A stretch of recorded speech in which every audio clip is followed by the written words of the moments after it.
Honda's Civic Type R is an uncompromising hot hatch built around a flawed but glorious 198 brake horsepower 2-litre iVTEC engine. Few cars of this kind really feel connected to modern motorsport, but this is one of them. Enthusiasts still love it. For Honda, technology has always been at the heart of sports car motoring. From their original S360 and S500 models back in the early 60s, right through to the more recent Integra Type R, S2000 Roadster and NSX Supercar, all had one thing in common: a mile-high rev limit and an engine note that, for real-world motorists, was the closest they could get to the sound of a racing car on the road. Now, that was fine for enthusiasts, but it was a risky thing to offer in the mainstream hot hatch sector. In 2001, Honda did it anyway, bringing us the first generation Civic Type R. It was certainly an uncompromising car. The VTEC variable valve and camshaft timing technology meant that you had to rev the thing to nearly 7,000 RPM before it got up and went. But the effort was well worth it, the cam change accompanied by a glorious Banshee wail. Now that and the hard ride ought to have restricted the car to a minority interest role in the UK, but instead it ended up taking 15% of all British Honda Civic sales. Hence the reasoning behind this car's replacement, launched in 2007. Keep the same engine, that's this one, but make it more accessible. Give the ride and handling balance more of an everyday accessible feel, and introduce the 8th generation Civic model's more futuristic styling. Does the car make as much sense as the reasoning? Let's find out. Now, you don't have to be quite as much of a dyed-in-the-wool hot hatch enthusiast to own this 2nd generation Civic Type R, but it certainly helps.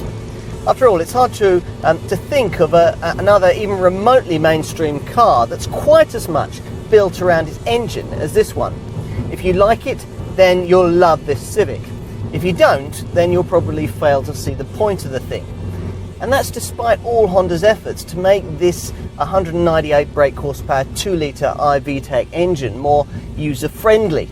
Whereas with the 1st generation Civic Type R, you had to rev the thing to around 7,000 RPM before it started to get going. This one has a much broader working range, starting at just over 5,000 RPM and going up to a stratospheric 8,000 RPM. And there's a neat little iVTEC light just to the right of the speedo on the dashboard to tell you when the iVTEC thing is really getting into its stride. Unfortunately, the primal scream that you heard when the engine came on song in the 1st generation Type R has been toned down a bit, but the close ratio 6-speed dash-mounted gearbox is much improved, so that the cog swapping that's necessary to keep pace with this frantic engine is no hardship. If you're quick with your shifts, then 60 from rest is just 6.6 seconds away, on the way to a top speed of 146 miles an hour. About the same as you get from a Golf GTI, and enough to keep this Honda in with the quicker cars in the hot hatch sector. But as any Astra VXR owner will tell you, straight line speed isn't everything. So it's just as well that this car has been tuned around Honda's Suzuka and Sugo test tracks, with Meteor brakes, broader tyres, stiffer springs and dampers, an electronic drive-by-wire throttle, and a stance that sees it sit 15mm lower on its suspension than a standard Civic, and it has a 20mm wider track. The suspension issue was quite a hot topic when this car was first launched, Honda controversially ditching the previous Type R's sophisticated independent setup in favour of a much less advanced torsion beam arrangement in search of better packaging and lower costs. Now, the Japanese engineers claimed at the time, and still do, that this aids cornering stability, but the result is a level of chassis sophistication that lags behind some rivals. Still, there's plenty of grip, and body roll is well controlled, partly down to the way that the fuel tank has been located both centrally beneath the cabin floor to produce a very low centre of gravity. Other good news comes in the fact that the car is very light. It's lighter than most of its main rivals, and that makes it feel just that little bit more nimble. The VSA stability control is standard, and it's been tuned specifically for this Type R, giving drivers a bit more leeway before it cuts in. If that's not enough, they can turn it off via the dedicated VSA button on the dashboard here. Now, if you like the 8th generation Civic's futuristic styling, then it's a safe bet that you'll like this 3-door Type R model's interpretation of it. Let's take a walk around. You've got this deep front spoiler incorporating a larger air intake to channel air into the induction system. Plus there are triangular fog lamps and black mesh inserts into the front grille.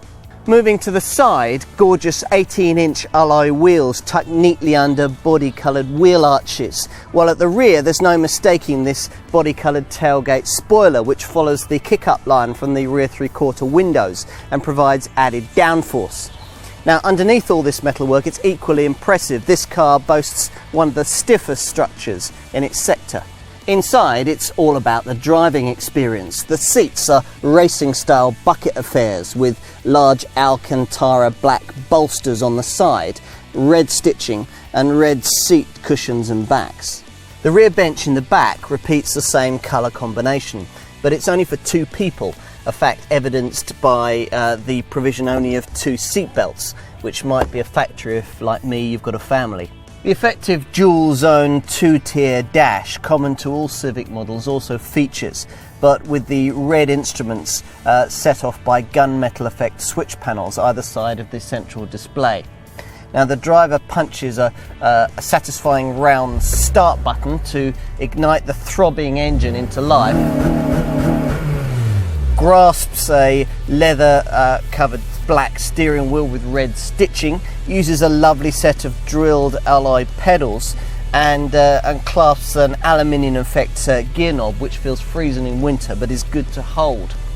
Just to make each Type R even more exclusive, a plaque engraved with the car's serial number is placed just ahead of the gear lever here. There are a few issues though. Visibility out isn't that great, especially towards the rear, where you've to poke your head around the edges of these body-hugging sports seats, only to find that the backward visibility is severely restricted by that huge spoiler that bisects a rear window that doesn't even feature a rear wash and wipe. As far as the back seat's concerned, the high window line can make it a little bit claustrophobic for younger passengers while seated there on long journeys. And this 2-tier dash, while it's very cleverly designed, does mean that very short drivers are going to have to lower the wheel as far as it will go in order to see the digital speedo.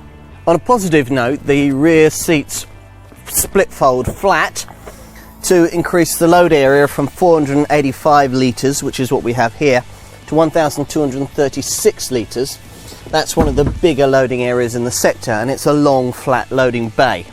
One nice loading touch is that the base of the rear seats can be flipped up, rather like cinema seats, so that if you've been to the garden centre and you've got some tall plants, they can sit in the rear passenger area here.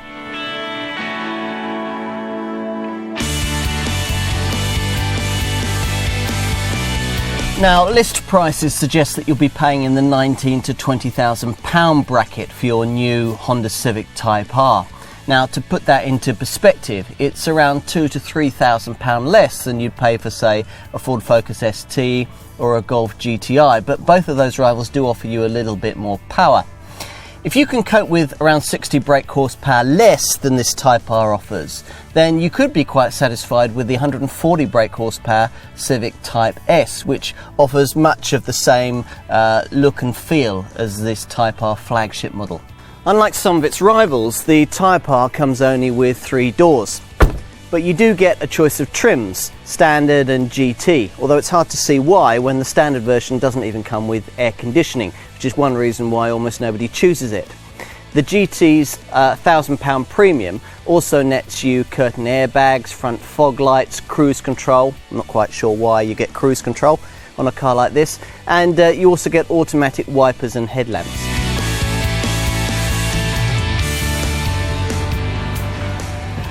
Now, unless you thrash this car absolutely everywhere, there's no reason why you shouldn't get pretty close to the quoted combined fuel consumption figure of around 31 miles to the gallon.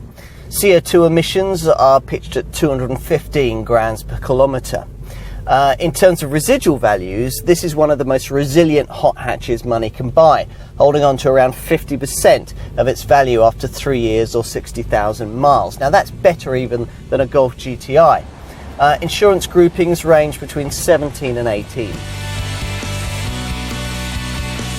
Overall, well, this second generation Civic Type R is a worthy successor to the original, and that's saying something. This is hot hatch Marmite, a car you either love or hate, and much more of an acquired taste than obvious rivals, but with much more of a unique feel. Real performance cars require a bit of work on the driver's part if they're to deliver their best. So it is here, with this engine's wonderful character hidden from all but those not afraid to rev it thoroughly. Which means that to buy this Civic Type R, you'll probably need to remember just why you wanted a hot hatch in the first place, for racetrack feel and everyday sense. This car delivers exactly that.